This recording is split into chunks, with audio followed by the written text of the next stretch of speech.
इस वक्त की सबसे बड़ी खबर मुंबई से है, जहां पर एक्टर सैफ अली खान को अस्पताल से छुट्टी दे दी गई है। अब से कुछ ही देर पहले वो अपने अपार्टमेंट सदगुरु शरण पहुंचे, जहां पर फैंस उनके स्वागत के लिए पहले से ही घर के बाहर खड़े हुए थे। वो उन्हें सिर्फ एक झलक देखना चाह रहे थे। हालांकि गार्ड्स ने उनकी गाड़ी को पूरी तरह से घेर रखा था और जिस तरह की हमने तस्वीरें देखी थी कि उनके ऊपर हमला हुआ था 5 दिन पहले 15 जनवरी को उन्हीं के अपार्टमेंट में, उसके बाद ये सेफ्टी बनती भी थी। जब उनकी गाड़ी अंदर एंटर हुई अपार्टमेंट के अंदर, तो किसी को भी अंदर एंट्री नहीं दी गई, सिर्फ उनके जो गार्ड्स थे वही उन्हीं के साथ गए। अब इस पूरे मामले में क्या अपडेट बताया जा रहा है? कहा जा रहा है कि वो दूसरे अपार्टमेंट में शिफ्ट होंगे। हाँ, ये खबरें ज़रूर निकल कर सामने आई थी। उनके 2 अपार्टमेंट हैं, करीब 50 मीटर की दूरी पर, एक सद्गुरु शरण अपार्टमेंट और उसके अलावा फॉर्च्यून हाइट्स करके हैं। तो पहले वो वहाँ उनका ऑफ़िस वहाँ पर था। जब बताते हैं कि जब उनका बेटा जय जब पैदा हुआ तो उसके बाद उन्होंने यहाँ पर शिफ्ट किया था। लेकिन बड़ी बात जो है इसमें ये है, इन तस्वीरों को देखकर समझना होगा।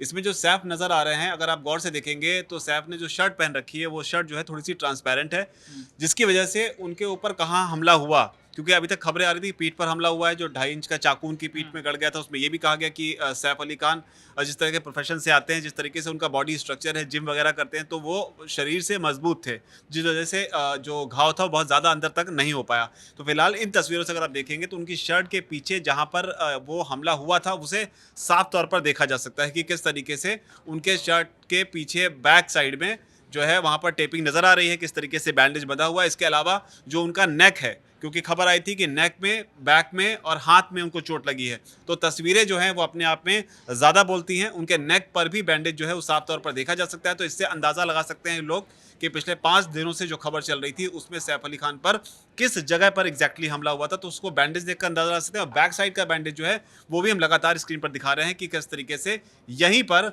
इस पर जो है यहाँ पर जो है हमला किया गया था। आरोपी ने किस तरीके से चाकू से वार किया था। इसके अलावा हाथ पर भी अगर आप गौर करेंगे, लेफ्ट हैंड पर, तो वहाँ पर भी उन्होंने बैंडेज लगा रखा है, ब्लैक कलर का बैंडेज लगा रखा है।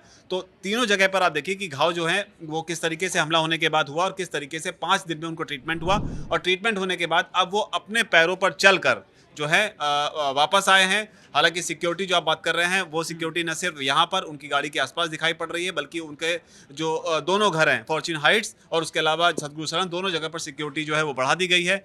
जो फॉर्च्यून हाइट्स है वहाँ पर तो बाकायदा जाल वगैरह भी लगाया गया है, सीसीटीवी का इंस्टॉलेशन भी कर दिया गया है। हालांकि अब इसमें यहाँ से इंतजार करना होगा कि सैफ अली खान अब घर आ गए हैं। अब सैफ अली खान जो है आज तो नहीं, लेकिन कल माना जा रहा है कि वो बयान दर्ज करेंगे और हो सकता है कि करीना कपूर जो है उनसे एक बार फिर से बयान लिया जाए, क्योंकि इन्वेस्टिगेशन अभी भी जारी है। जो सीन है उसको रिक्रिएट किया जा चुका है। रिक्रिएट करने के बाद में अब पुलिस सैफ अली खान का बयान लेगी और बयान लेने के बाद में ये जानने की कोशिश करेगी आखिर एग्जैक्टली उस समय क्या घटना घटी थी। उसके आधार पर जो आरोपी है, जिसे बताया जा रहा है कि वो बांग्लादेशी है और प्रोफेशन जो उसका बताया जा रहा है कि वो बाय प्रोफेशन रेसलर भी रहा है, यानी पहलवान रहा है। तो उस लिहाज से देखें तो अब पुलिस इस इन्वेस्टिगेशन को और तेजी से आगे बढ़ाएगी और समझेगी कि किस तरीके से जो आरोपी है उसे उसके अंजाम तक पहुंचाया जाए। बिल्कुल, ये बड़ी बात आपने बताई। आपने सिक्योरिटी का भी जिक्र किया, किस तरह से उनके दोनों अपार्टमेंट के बाहर अब सिक्योरिटी को और टाइट कर दिया गया है और पुलिस बिल्कुल नहीं चाहती कि इस तरह की घटनाएं मुंबई के पॉश इलाकों में और देखने को मिले। क्योंकि हमने कुछ दिन पहले देखा था तस्वीरों में कि किस तरह से सलमान के घर के बाहर की सिक्योरिटी बढ़ाई गई थी। ठीक ऐसा ही कुछ कुछ जाल वहाँ पर भी बिछाया गया था जब उनके घर पर हमला करने की कोशिश की गई थी। उन्हें जान से मारने की धमकियां तो लगातार मिलती ही रहती हैं। अब सैफ अली खान पर भी हमला, ये एक बड़ी खबर थी जो हमने आपको दिखाई। अब फिलहाल इस मामले के पूरे अपडेट्स के लिए आप देखते रहिए दैनिक जागरण।